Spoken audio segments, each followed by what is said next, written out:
Hey guys, so last night I made a map called Frostworks, and it's not really any specific thing, it's just an Arctic map with a fair bit of industry. I briefly considered making this water sort of greenish, like it was polluted, but I decided against that. I might still do it, we'll see.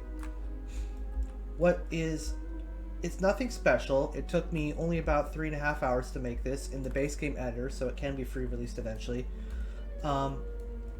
And I did record myself making the whole thing, so it can be uploaded and released eventually. But I want to talk about the layout, what makes it good, and what could make it better. So, starting here is a 5-pop landing zone.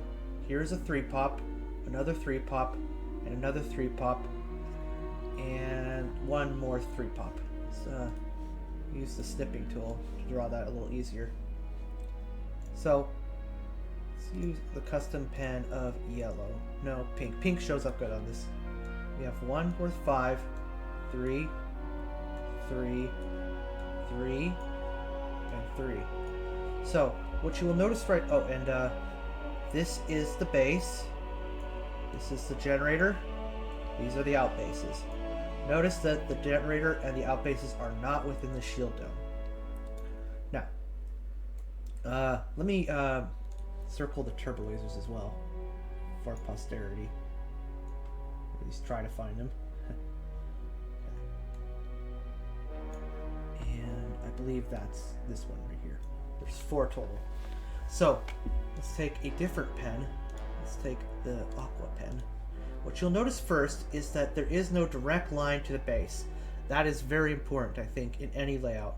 You never want it so that there's just one clear path straight to the base, because otherwise, why make anything other than a straight line? You know? So, realistically, the layout of how you progress to the base is this. And this. These are the most direct paths to the base. What you'll notice is that neither of these paths, well, one takes you through a landing zone, neither of them take you to these outbases.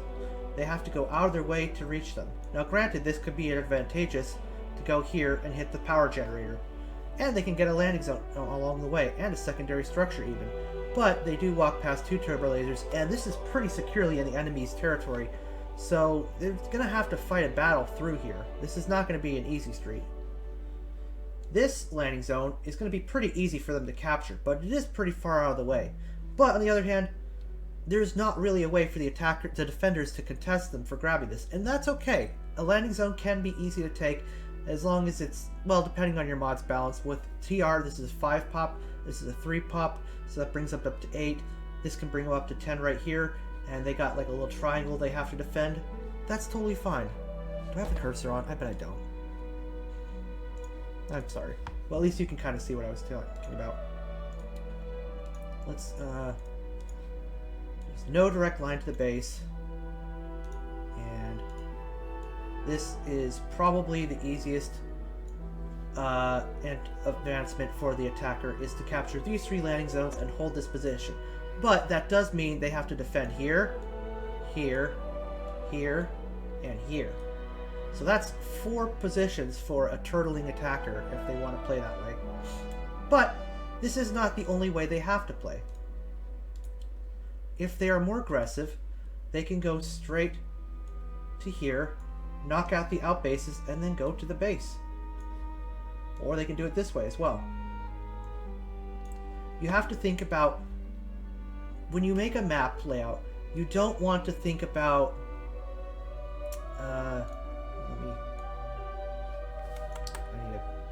okay, well, good. This will work. Okay, this will work. When you make a layout, what you don't want is effectively, here's the line to the base. Never have a direct line. However, having 3 lines to the base is not good either, because then it's just like you're taking 1, 2, or 3. Now, you can kind of do that, but what you want is for the paths to at least interlock, but that's still not amazing. You want to draw your layouts like there's spider webs, not like paths.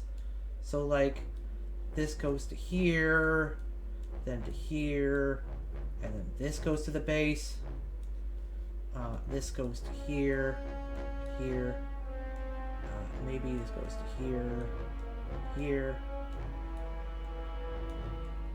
And, well, you don't want to think of them as connecting points necessarily. It's better than just drawing long lines. The more ways your points, as they were, connect with each other, the better. So this might mean you just do an open field, and that's not necessarily wrong, except that it does mean a direct path to the base. You also don't want to do what Bothui does, which some people like Bothui, but base game Bothui, but I hate it, which is just base, wall. So you just go like this. I don't really like that either. You really want to have a mix of different ways to reach the base.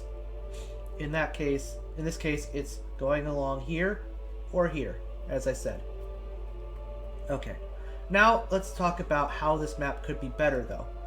Because while this is perfectly serviceable, you kind of want to think about your maps in terms of what units they use and what units you want to incentivize them using.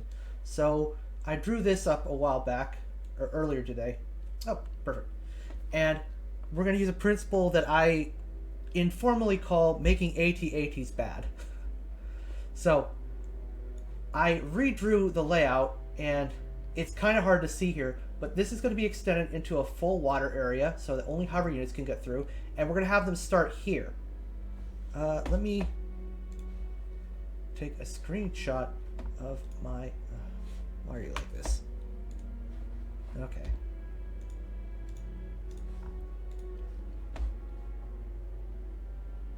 No, screw you. Ugh. Sometime. Okay, there it is. Okay. I'm going to draw on the drawing with yellow because that will show up pretty well, I think. So what happens here is the attacker starts here.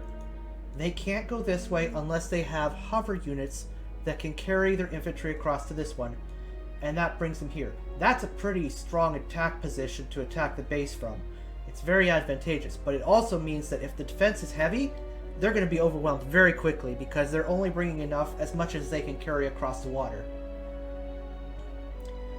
And assuming they can capture the landing zone, but if they can't capture that landing zone, they're going to get overrun very quickly. However, if the base is like one small structure and maybe one set of tanks right here, that's totally fine. Give players shortcuts to completely overwhelm the base. That's a good thing. Let them overrun the easy bases. So, but that's not always going to work out. So, the other, let me circle all the landing zones because I did move them around a bit while planning this out. So we got 1, 2, 3, 4, 5. This is worth 5, the rest are worth 3. In TR at least. This might change based on what your mod is. Next is, this is an infantry only path. I-O. Water. Water. I-O. I-O. Water. This is still water. And this is still water too. There's technically a path that goes along here. That might be useful. But keep in mind, I see a lot of maps, drop here. I see a lot of maps do something like, where's my cursor? Okay. Do something like this where, oh god, that's impossible to see. Okay. Do something like this where they have the base here, the clear path here, and then one infantry only path that goes like this. I see this a lot in a lot of mods, in a lot of places. This is not super useful. If your infantry have to walk on a super long path and it's out of the way and it just ends up being longer than this, don't. They're not going to use it. It's just not worth it most of the time. It just feels like a waste, kind of. You want to use your infantry only paths to connect things. Like if you have like this sort of a, let's say this is the start and this is the base. This is a giant circle, not the greatest layout. You have an infantry only path through the middle or a water only path through the middle. Bam! Great shortcut. That's not a bad layout. I mean, this is pretty limited, but the principle is good. So, let's go back to the pen. So, if they have clear only units, like AT-AT walkers, they have to go here. If they are only going to use... Oh, that's not the... I can't undo it. Okay, so they have to go to this landing zone or this landing zone. If they are not only bringing walkers and not infantry, well, they have to go here or here. That's a pretty long walk. And that's okay, because what it means is AT-ATs are strong and powerful, but they also face forward and move slowly. This makes them vulnerable to ambushes, but players have gotten so used to just dropping 10 AT-ATs and just having them march forward without putting any thought into what they're doing, that when you enable the AI to ambush them from behind for doing that, it's a good thing. It is. And you want to discourage that playstyle, but this goes both ways. If the AI is doing it, you want to give players a way to ambush their enemies' AT-ATs. So you have this infantry-only path that can attack the AT-ATs from behind while they're going this way, and suddenly they're vulnerable. Or hit them with the water crossing tanks from behind over here. These are both good things. Make your infantry and hover units have more passability than your walking tanks. Just do it! Anyway. And then that leaves them with this path here and this path here. It's like the original layout, but different. Additionally, this is now infantry only, and this is now water only. Which means that they are kind of committing to one of two directions with their walkers, if they're only bringing walkers. But infantry and water units, they can go about their merrily way as much as they want on this map, and so the player is incentivized to change their strategy from the AT-AT spam that you see a lot of players do because they're playing on autopilot. This is where I put a rant in, but I'm not going to. I'm going to resist. So this is what I mean by create maps that are bad for AT-ATs, because it makes better design for everyone else. This is also just a small IO path. This is something to note, that your infantry only space or your water only space doesn't always have to be a shortcut. Sometimes it can just be like a corner that makes this a little bit less direct so that everything else goes like ugh, but the infantry could just go straight through. That's fun too. Okay. And of course, as I pointed out, there is the direct path, but if they go out of their way a bit, they can hit the generator, or they can hit the outbase. Both good things. And with the hover units, they can go along this path, which actually goes around here, and they can snipe this. That's great.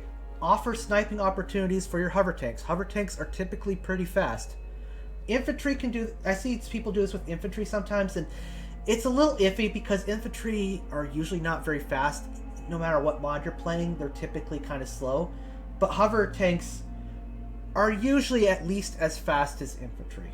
At least. Usually. It depends on the mod, but there are very few instances where infantry are faster than a hover tank. Like in TR and FOTR, that's pretty much just the special agents and the Jedi who are faster than AATs, and AATs are kind of slow tanks. Whereas everything else is probably going to go zoom through here. And so you do want to have water paths for zoomy tanks, as we'll call them, to snipe things. This is good. It means that the AT-ATs, which will be going like this... So the thing with AT-ATs is that they're meant to attack something from the front, but if something slips in behind them and snipes that, that's good. You are forcing the player to think about where they are sending their forces and where they defend. Anyway, this is what I mean by design maps that are bad for AT-ATs. They don't have to be bad explicitly for AT-ATs. AT-ATs, okay, so my opinion on AT-ATs is not that they should be bad, it's that they should be used defensively, not just as an invincible wall that faces only resistance from the front. They should be something that can be very vulnerable from behind. What an AT-AT can be really good for is a hero that has a trait bonus or a buff or whatever you want to call it that stays here, drops infantry to support the attack that comes with your faster units over here, while the AT-AT holds your first landing zone. Because AT-ATs, because they can attack only from one direction, are actually pretty fantastic defenders in that regard. Like, you can't go wrong with having an AT-AT hold a position, because if this position means a cone this side, this shape, the AT-AT's got that covered. He's going to knock the crap out of any hover tank that comes through here. So you are pretty much safe to leave your landing zone under the care of a single AT-AT, maybe some troopers as well, while you send his suicide deploying troops over here. So this doesn't necessarily make AT-ATs useless. It means don't make them the only thing viable. Make the other tanks have their time to shine, and let AT-ATs hold a very good role of defending a single direction, or holding the line in a single direction. Like, another example is if you capture here and here, if you, let me get a new marker, because I'm overusing this one. Let's go with red. If you get an AT-AT here, and the defenders keep coming at you, 3 AT-ATs can lock this down. And that's not a bad thing, because that's their role. They're locking down a single direction. What you wanted to, it's okay for this to happen. It's just not okay for a map to be designed so that you just have a march of the elephants in a single direction and they only face opposition from that opposite direction. They should if they do this, they should be able to be sniped from behind. That should be your goal in designing a layout. Alright. So for this infantry only path, I'm probably going to add a bunch of trees here. And this water section, I'm going to extend outward. I'm going to add water here, and I'm going to extend trees here. This actually might be questionable. Maybe this part should be left clear. We'll see. The other thing about this map is that I think it looks mostly good, but the hills do look a little weird, even if they are technically different textures from here. Like, if you look closely, you can see the difference. They do look kind of plain. So I'm going to put some trees on the hill, just to decorate them, make them pretty. I have 5 base game trees that I'm going to use here. There's the snow tree, the thinner snow tree, and then the dead tree, along with stumps and the other kind of stump. And you just kind of mix these up. I might film how to do that later, but I think that should be a different video. So anyway, this is me talking about layouts, and hopefully you found this instructive, despite how messy all of this is. Anyway, if you have questions, let me know. I mean, just ask. I forget to make tutorials, and I forget to explain things as I'm doing them.